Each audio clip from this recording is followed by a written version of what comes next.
Ah, you caught me in an unexpected situation. I was just tending to a grimy sink when an old acquaintance stumbled upon me, poking fun at my actions. Thought you were aiming for bigger things, huh? He quipped, clearly surprised to see me in this role. I couldn't help but chuckle at his reaction, as my journey has taken an unexpected turn since our school days. You see, ever since I was young, I've been drawn to the idea of justice and heroism. I'd don a makeshift cape and rush around, dreaming of being a courageous defender of the weak. My classmate Steve shared a similar aspiration, and we often engage in playful battles, each striving to become the ultimate hero.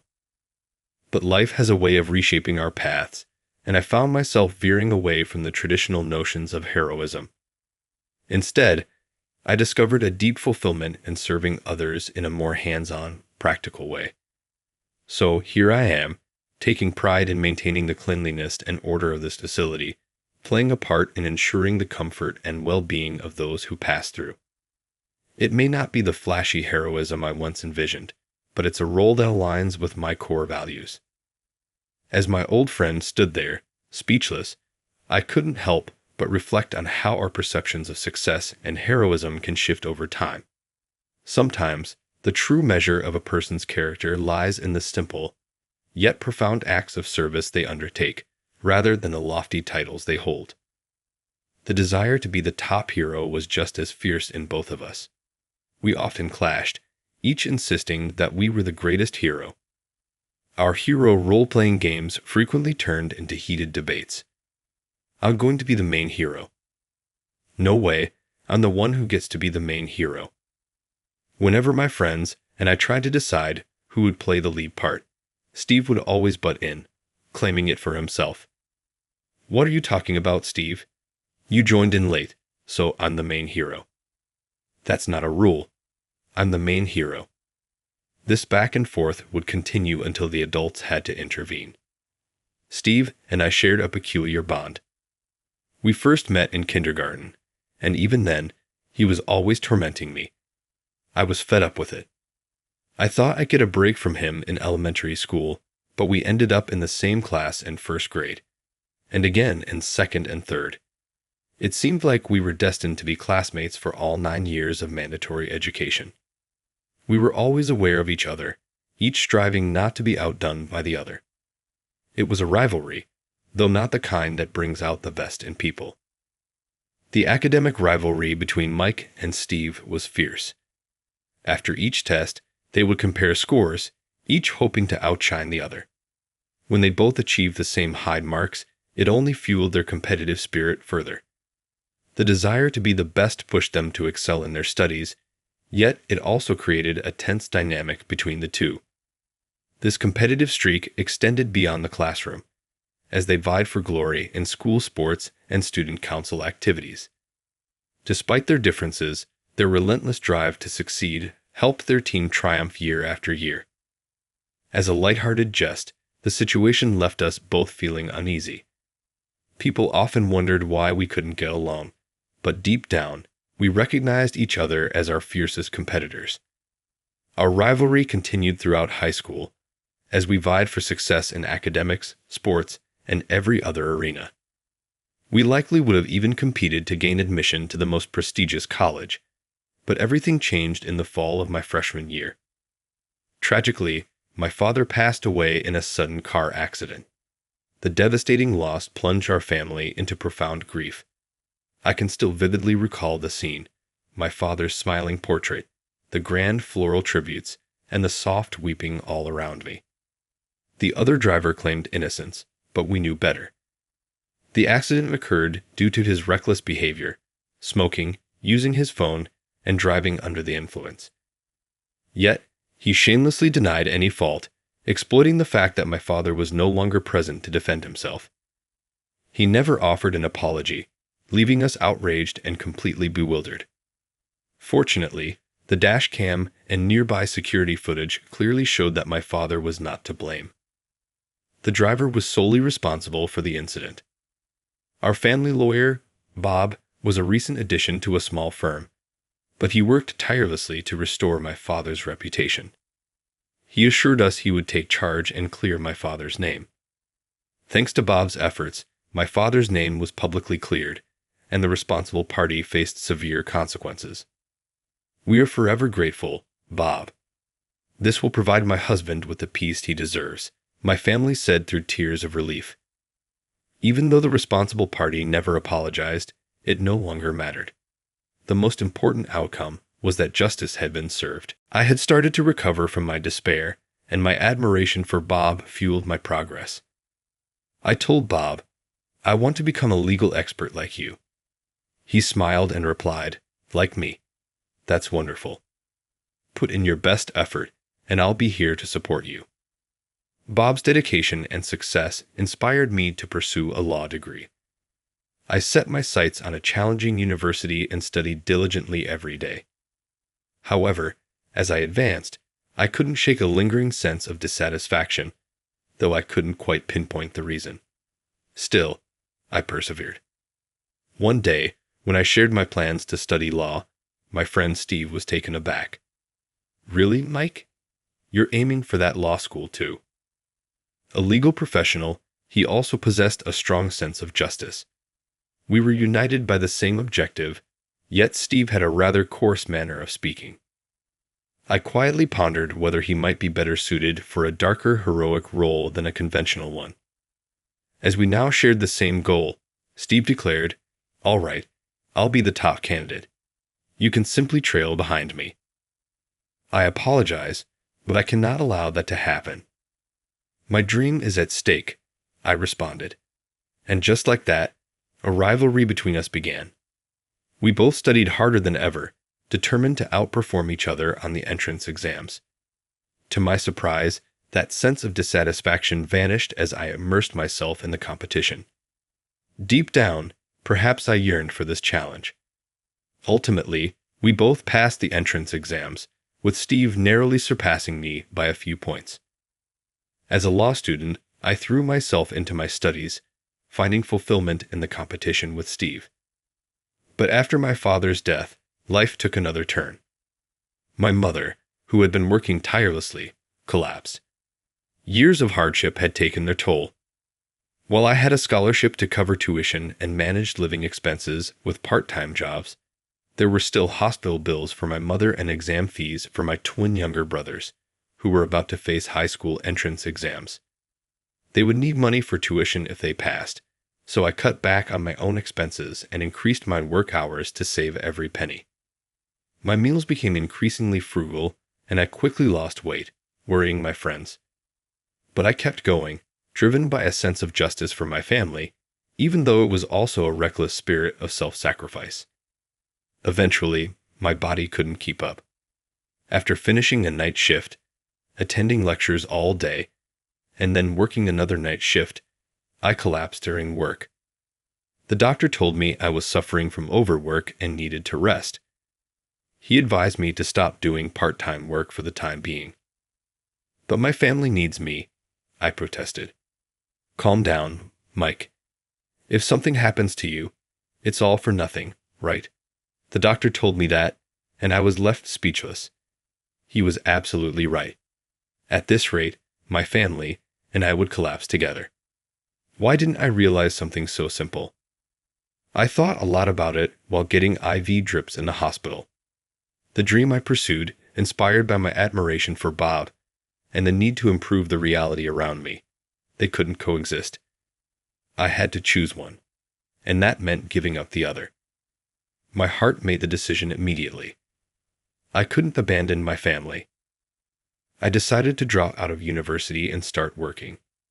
That was my choice during the last week of college. While handling the paperwork at the university, Steve stopped me. "Mike, is it true you're dropping out?" "What? You knew?" I had told my close friends, but deliberately kept it from Steve. If he saw me as a good rival, my dropping out might demotivate him. That's why I didn't tell him.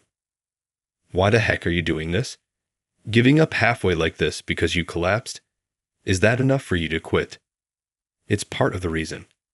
There are other circumstances," I replied, as Steve, on the verge of grabbing my collar, had tears in his eyes. "Lucky you. Now that the nuisance is gone, you can become a great lawyer without any distractions, right? Don't joke around. Don't give up so easily. Was your dream just that shallow? Steve's voice echoed through the university entrance, but my decision was already made for my family and health. I couldn't just say I wouldn't quit after all. I'm sorry, I muttered, unable to find the right words. All I could do was apologize. Steve must have realized I no longer had the spirit to compete or fight. He clicked his tongue and walked away, and all I could do was watch his back as he left. Until I could earn a decent living, we managed with the money my father left and what I had saved from excessive part-time work. Though it was tough, my mother's health gradually improved, and my brothers advanced in their education.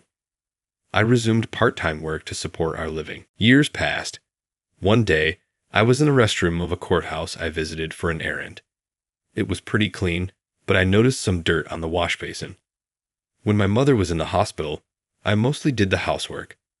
I particularly liked cleaning and often got absorbed in it. I couldn't stand leaving any dirt, a habit from that time. I saw a rag nearby. It might not be my business, but I couldn't leave the dirt alone, so I decided to clean up. I took off my suit jacket, rolled up my sleeves, and wiped the dirty area clean. The mirror caught my attention too, so I polished that as well. As I finished, someone entered, standing in the hallway, admiring my work. I thought I might be in the way, so I quietly muttered an excuse as I moved aside. As I exited the restroom, I made eye contact with the person through the mirror. "Mike, is that you?" The man, wearing a lawyer's badge, called out my name. "Mike, it is you, isn't it?" he exclaimed loudly, his eyes wide open. I recognized him immediately. His hair was styled, and he was well dressed, but his face was unmistakable. Steve Burton, my rival since kindergarten. "Hey, Steve. Long time no see. It's a surprise meeting you here," I greeted him, acknowledging our reunion. In contrast, Steve sneered upon seeing me with a rag in my hand. "What's this? Bathroom cleaning? Did you quit law school to become a fancy janitor or something?" "No, it's not like that," I denied, but he continued to mock me. He couldn't believe the guy who once competed for the top spot with him ended up like this. "I thought you were my rival, but I guess I was wrong," he said. Frustrated with Steve's unwillingness to listen, I put away the rag. "You seem to be misunderstanding something," I said. I washed my hands, dried them with a handkerchief, put on my jacket, and then looked Steve straight in the eyes. "I'm a judge. Well, an associate judge for now." Steve finally quieted down, his gaze briefly flickering away. He must have noticed the badge on my jacket. "A judge? What? Why are you?" "What do you mean, why? You're the one who said it. Don't give up so easily." So, I didn't give up. That's all there is to it. Steve's face froze in astonishment. Years after dropping out of college, my twin brothers were now high school students about to start thinking about their future paths. My mother's health had improved enough for her to be discharged, requiring only occasional hospital visits. Still, I continued juggling construction work and convenience store shifts to support us. One day, my mother called me to a nearby cafe. "What? Remarrying?" "Yes, that's right. And the person is—" "Oh, here he comes now," she said, waving towards the cafe entrance.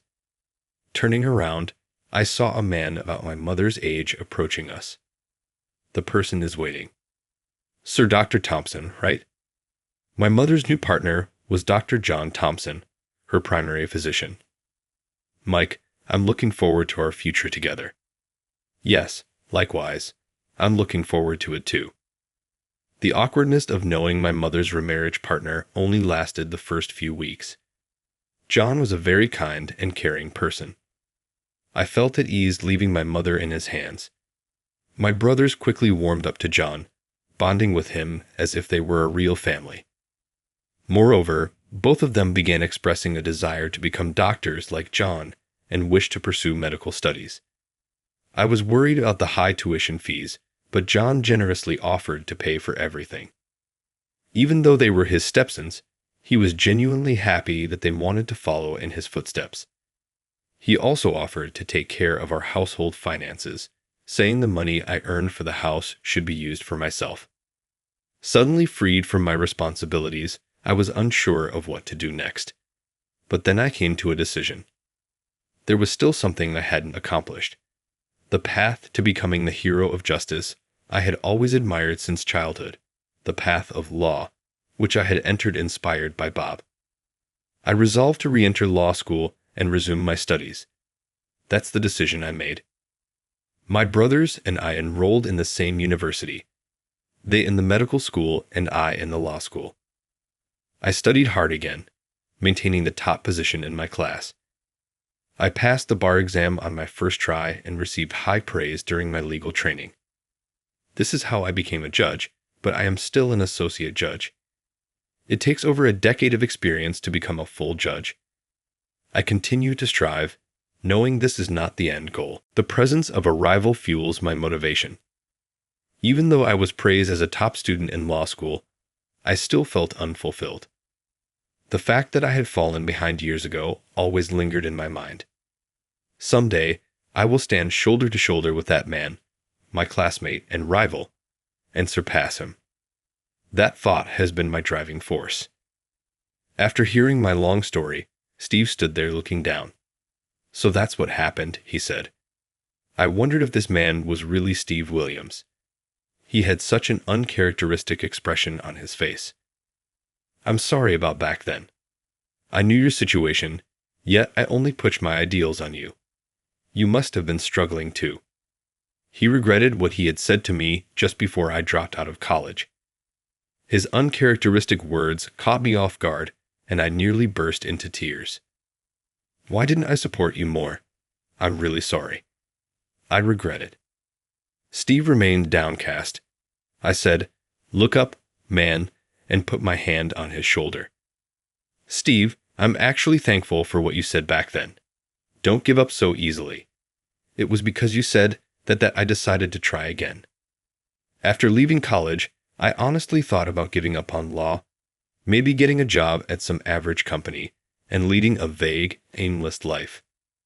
After all the struggles I had been through, that should have been enough. That's what I thought. But I couldn't get you out of my head. Your expression at the university entrance, the last time I saw you, seemed to be a mix of anger and sadness. If I gave up, would you get angry with me again? And there was another thing. I didn't want to end up a loser. Steve's family owned a law firm. He was an excellent student, and he would undoubtedly become a lawyer. I had lost to him in the university entrance exam scores and in realizing our dreams, playing the hero, studying the sports festival. Steve and I constantly winning and losing against each other, never once allowing ourselves to be outdone.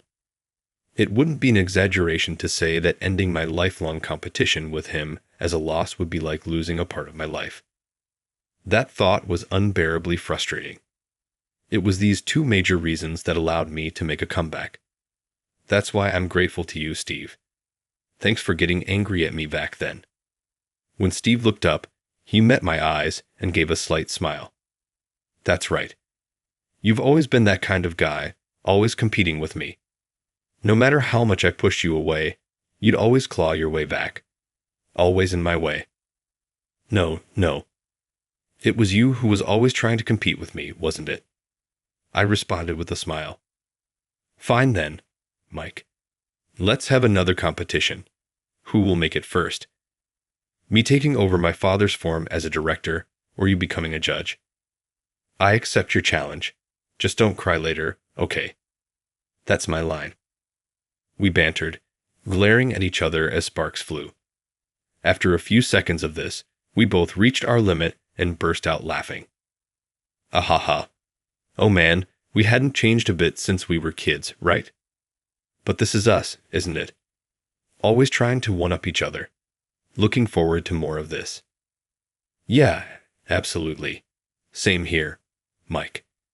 Our rivalry, which began when we were preschoolers and continued into our college years, wasn't going to end just because we had become adults. We will continue to compete and spur each other on. Though unspoken, Steve and I exchanged a firm handshake, conveying this mutual understanding.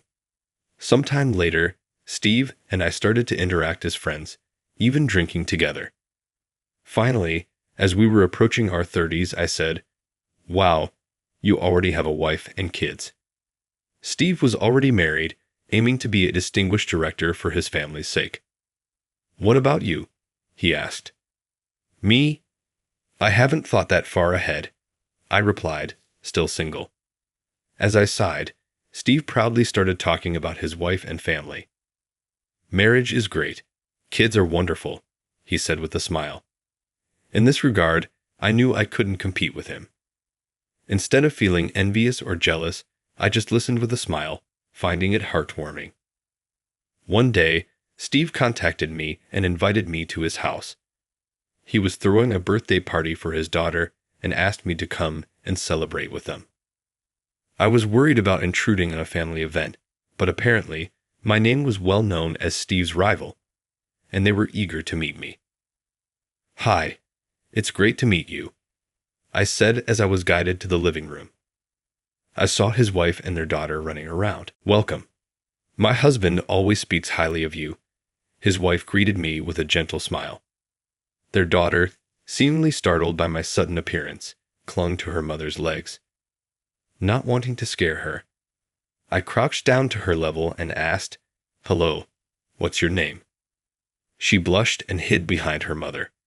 Seeing this, Steve burst out laughing. "Haha, Mike, looks like she doesn't like you," he said. "Why are you so happy about that?" I asked. When Steve picked her up, she seemed to calm down. Looking straight at me, she said, "My name's Emily." "Is that so? Emily? How old are you?" I asked. Emily got down from Steve's arms and ran to the back of the living room. I watched her curiously as she held up her birthday card above her head, saying cheerfully, 3. Though initially scared, Emily gradually warmed up to me. After several hours, she even brought a book over and sat on my lap. "Read this, please," she requested. "Okay, sure thing," I replied. After I read to her, Emily politely thanked me. It was surprising to see such manners in a 3-year-old. As I patted her head and praised her, she hopped around joyfully. Watching her, I began to think that having kids might be nice. As the day neared its end, it was time to depart. "Are you already leaving?" Emily inquired. "Farewell, Emily." No, don't go." It seemed I had grown unusually attached to her in just one day. She grasped my trousers, making it difficult for me to leave. "Come on, don't trouble him," Steve said as he lifted her up. She appeared on the verge of tears. "Emily, I'll return to play again, I promise." I extended my pinky finger, and she did the same, sealing our promise to meet again. Unexpectedly, Emily kissed me on the cheek. Surprised, I turned to see Steve growing angry. "Hey Mike, what's that about? Don't come back here. I won't let you see Emily anymore," Steve shouted, his face reddening. Then, as if to defy her father, Emily loudly proclaimed, "Why would you say that?" No, I hate Daddy." I was left perplexed on how to respond. Emily was crying, Steve was red-faced, and his wife was smiling at the chaotic scene unfolding at the doorway. The farewell at the entrance had become a chaotic ordeal. As a busy judge, my days are filled with responsibility. The weighty role of a judge holds profound influence over people's lives. Yet, with great authority comes a profound sense of fulfillment. I am resolute in my pursuit of becoming an esteemed judge, a goal I have worked tirelessly to attain. The unwavering support of those around me has fueled my unwavering determination. My father's tireless efforts for our family, Bob's clearing of my father's name and introduction to the legal realm, my mother's steadfast backing even through illness, John's encouragement, and most of all, my family's refusal to let me give up, culminating in Emily's adoration. These individuals are the pillars upon which my life is built. Reflecting on this, I am humbled by the profound impact they have had. For their sake, I am committed to upholding the dignity of the judicial office and striving for the highest standards of excellence. As I gaze at the starry sky on my way home from work, I renew this solemn vow to myself.